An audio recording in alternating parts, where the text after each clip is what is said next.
Jamaah, oh jamaah. Alhamdulillah. Alhamdulillah masih di Islam itu indah. Masih di bulan suci Ramadan. Masya Allah. Bulan yang penuh berkah. Nemanin yang lagi ngaji, yang lagi siap-siap untuk menuju duhur. Iya, atau mau lagi sholat duha, Lagi mau sholat sholat duha. duha. Habis sholat Iya. duha, benar. Nah, nonton dulu Islam itu indah. Iya. Tema kita hari ini adalah adab yang diremehkan tapi bernilai jutaan pahala. Masya Allah, tadi udah dijelasin sama guru-guru kita. Tapi masih banyak lagi jamaah. Kayak satu lagi nih, saya mau nanya lagi sama Ustadz Syam. Ustadz bener gak nih? Ini mungkin rutinitas yang sering kita lakukan sehari-hari tapi kita Apa itu? lupa nih adabnya.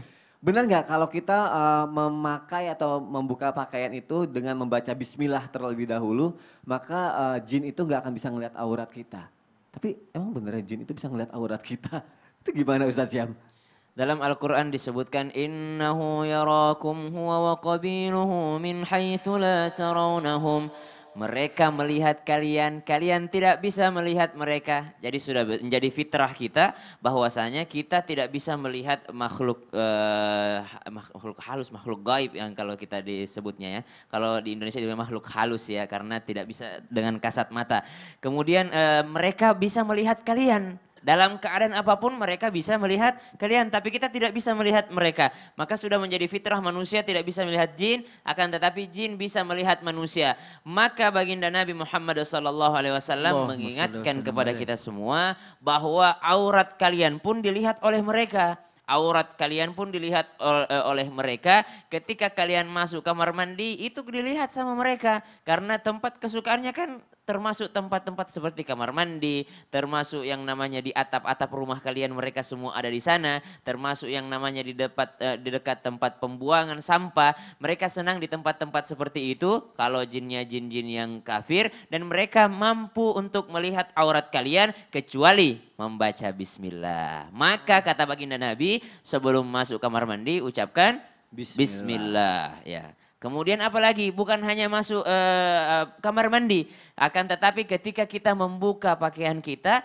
kita juga mengucapkan bismillah, membaca memakai pakaian, melepaskan pakaian, itu bacaannya adalah Bismillah dengan nama Allah. Satu, bernilai pahala, bernilai ibadah. Siapa yang setiap mau melakukan sesuatu membaca basmalah, mengakhirkan sesuatu membaca hamdalah, ketika terkejut mengucapkan masya Allah, ketika terkejut dengan sesuatu yang tidak bagus mengucapkan subhanallah, kemudian ketika dia merasa bahwasanya banyak dosa dia mengucapkan astagfirullah, berjanji mengucapkan insya Allah, pokoknya kalimah thayyibah yang selalu keluar dari mulutnya. Dalam kitab disebutkan seandainya dosanya sebanyak buih di lautan maka itu semua akan dihapuskan oleh Allah Subhanahu wa taala.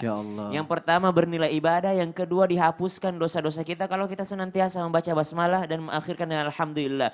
Kemudian banyak doa kan yang diajarkan baginda Nabi ketika membaca masuk kamar mandi, Allahumma inni a'udzubika minal khubuthi wal khaba'ith. Kenapa kita membaca itu? Ya Allah, aku berlindung kepadamu, inni a'udzubika. Sungguh aku memohon perlindunganmu ya Allah, minal khubuthi, dari jin laki-laki, wal khaba'ith, dan jin perempuan gitu, dan segala bentuk jin. Kita ternyata meminta perlindungan. Salah satu meminta perlindungannya, meminta perlindungan supaya mereka nggak lihat aurat kita.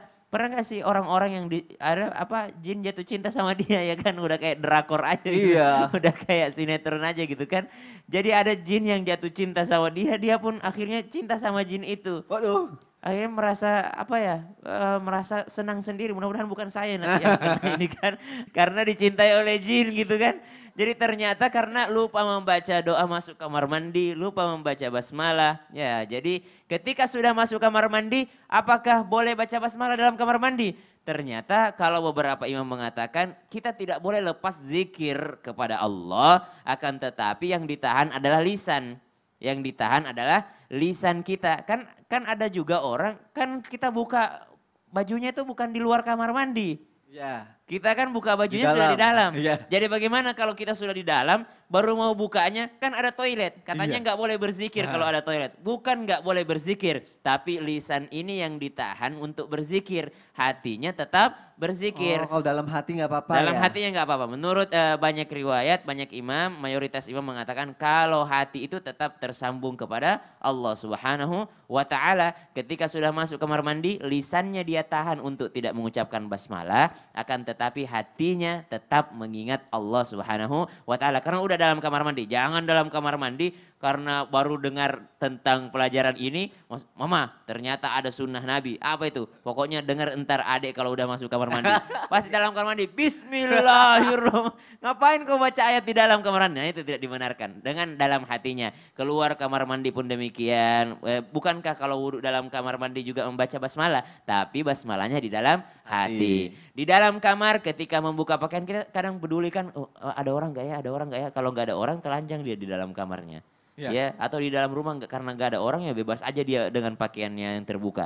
Tapi ternyata itu aurat kita dilihat oleh bangsa lain yang ada di sana gitu. Oh, Masya Allah. Berarti kalau kita pengen nggak terlihat itu kita membaca bismillah dan setiap kita Basmalah. bakar. Iya. Memakai, Jadi minimal membuka. bismillah. Bismillahirrahmanirrahim. Kalau bismillahirrahmanirrahim lebih lengkapnya. Saya bismillah aja, bismillah. Bismillah. Iya, Dan tapi itu nilainya aja udah nilai ibadah dan bahkan Nilai dosa-dosa ibadah. kita dihapuskan ya Ustaz Iya ya. dong. Masya Allah. Jamaah, tunggu apa lagi? Jangan ditunda lagi, langsung lakukan. Tapi jangan kayak tadi teriak bismillah, jangan ya. Cukup dalam hati aja, Masya Allah.